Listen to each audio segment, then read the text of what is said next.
बिस्मिल्लाहिर्रहमानिर्रहीम। किसान भाइयों अस्सलाम वालेकुम। आज मेरी वीडियो का मौजू है धान के पत्ते का जरासीमी झुलसाव। किसान भाइयों, ये बीमारी एक जरसूमे की वजह से होती है। ये बीमारी पहली बार साल 1976 में रिकॉर्ड की गई, लेकिन इस वक्त की काश्ता अक़साम में क़ुव्वत मुदाफ़अत होने की वजह से ये बीमारी ज़्यादा ना बढ़ सकी और फिर 1984 में ईरी 9 पर यह बीमारी देखी गई। साल 1985 में बासमती 385 एक अच्छी पैदावार देने वाली लेकिन बीमारी के ख़िलाफ़ क़ुव्वत मुदाफ़अत ना रखने वाली किस्म के जरा से ये बीमारी बढ़ना शुरू हो और अब ये धान की एक अहम बीमारी बन गई है।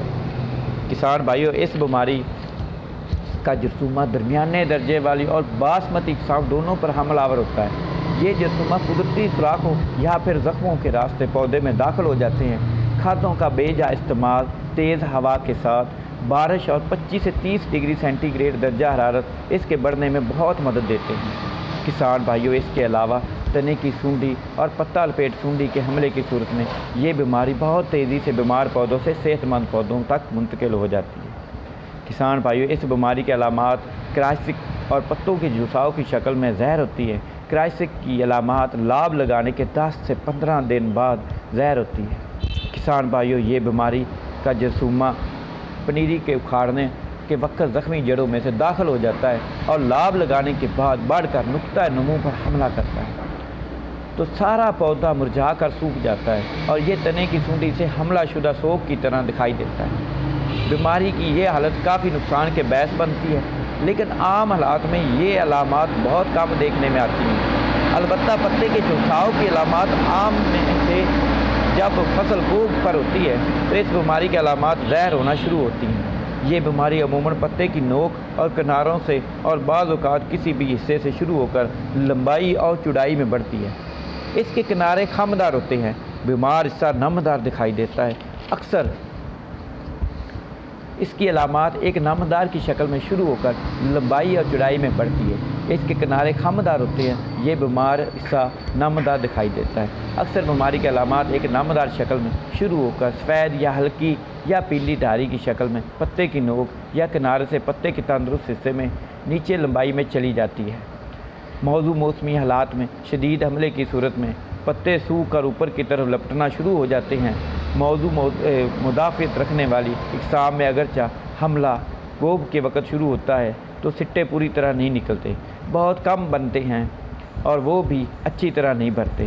किसान भाइयों, सिट्टे निकलने के बाद हमले की सूरत में ऊपर वाले दाने भर जाते हैं लेकिन निचले वाले पूरी तरह नहीं भरते। इनमें काफ़ी चटक आ जाती है जो कि चढ़ाई में टूट जाते हैं। किसान भाइयों, शदीद हमले की सूरत में पत्ते सूखने से फसल जल्दी पकी हुई दिखाई देती है। किसान भाइयों, इसकी एहतियाती तदाबीर और इंसदाद क्या है? क़ुव्वत मुदाफ़अत रखने वाली किस्म की काश्त करें। बासमती 198, बासमती पाक, कर्नल बासमती ईरी 6 में मुकाबलतन क़ुव्वत मुदाफ़अत ज़्यादा है। बीमारी के शुरू होते ही बीमार पौधे और इर्द गिर्द कुछ तंदुरुस्त पौधे उखाड़ कर ज़ाया कर दिए जाएँ या बतौर चारा इस्तेमाल कर सकते हैं। किसान भाइयों, ये बीमारी पानी के ज़रिए बीमार पौधों से तंदुरुस्त पौधों तक भी फैलती है। वो कैसे फैलती है? ये बीमारी वाले खेत का पानी इस बीमारी वाले खेत का पानी दूसरे खेत में ना जाने दिया जाए ताकि बीमारी दूसरे खेतों में मुंतकिल ना हो सके। किसान भाइयों, नाइट्रोजन खाद यानी कि यूरिया खाद और फास्फोरस वाली खादों का ज़्यादा इस्तेमाल ना किया जाए और यूरिया खाद 3 हिस्सों में तकसीम करके डाली जाए। किसान भाइयों, बीमारी के फैलाव को रोकने के लिए कोई भी पाउडर कॉपर ऑक्सीक्लोराइड का स्प्रे कर सकते हैं या फिर थायोफनेट का भी स्प्रे कर सकते हैं। गैर मंजूर शुदा और मुमना इक़साम हरगिज़ काश्त ना करें। पनीरी के कबल अज़ वक़्त मुंतकिली की जाए। सिर्फ 25 से 30 दिन की पनीरी इस्तेमाल करें ताकि कद लंबा होने की वजह से पनीरी ऊपर से काटने के लिए बैस ज़ख्मी ना हो। नीज़ पनीरी उखाड़ने से पहले पनीरी वाले खेत को पानी ज़रूर लगाएं ताकि पनीरी की जड़ें ना टूटें। बीमारी के जरसूमे के दौरान ज़िंदगी के तसलसल को तोड़ने और इसके मज़ीद फैलाव को रोकने के लिए धान की जड़ी बूटियों को बर वक़्त कंट्रोल करें। धान के कीड़ों बिलखसूस पत्ता लपेट को बर वक़्त और मौसर तदारक करें क्योंकि इसके हमले के बाद झुलसाव की बीमारी तेज़ी से फैलती है। धान के पत्ता लपेट के लिए आप लैम्बडा साइहेलोथ्रीन प्लस बाईफेंथ्रीन मिक्स करके 1 लीटर लैम्बडा और 1 लीटर बाईफेंथ्रीन 4 एकड़ पर 100 लीटर पानी में मिलाकर स्प्रे करें। इंशाल्लाह बहुत बेहतर रिज़ल्ट आएगा। फ़ी एकड़ 100 लीटर पानी में मिलाकर स्प्रे करना है। किसान भाई एक सादा सा पाउडर का मिक्सचर बना लें, वो बहुत ही सस्ता पड़ता है, मार्केट से आम आसानी से मिल जाता है। इसका मैं तरीका आपको बताता हूँ, ये आप करें तो इससे भी बहुत अच्छा रिज़ल्ट आता है और पैसे भी बहुत कम खर्च होते हैं। किसान भाई 1 किलोग्राम नीला थोथा लेकर मलमल के दोहरे कपड़े में पोटली बनाकर किसी मिट्टी या प्लास्टिक के बर्तन में डालकर रात को भिगो दें। किसान भाइयों इसके साथ 1 किलोग्राम अनबुझा चूना यानी कि चूने का पत्थर लेकर उसी तरह के दूसरे बर्तन में रात को ऐसा चूने पर पानी डालकर भिगो दें।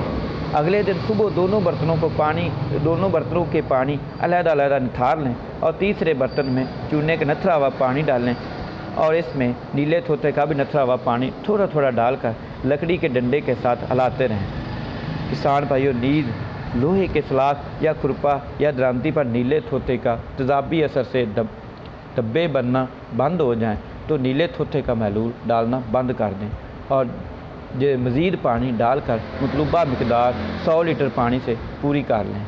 पाउडर मिक्सचर का महलूल 1 एकड़ धान की फसल पर स्प्रे करने के लिए काफ़ी है और बाकी ज़हरों की निस्बत ज़्यादा मौसर और कम खर्च है। किसान भाइयों कीमियाई तरीका इसका ये है कि किसान इस बीमारी को कंट्रोल करने के लिए मुख्तलिफ़ कंपनी की ज़रिए दवाइयात बाज़ार या मार्केट में मुख्तलिफ़ नामों से फ़रोख्त हो रही हैं। आप इनमें से कोई एक भी दवाई लेकर उसका स्प्रे करें और इंशाल्लाह बहुत बेहतर रिज़ल्ट आएगा और 1 हफ़्ते में ही इसका रिज़ल्ट आना शुरू हो जाएगा।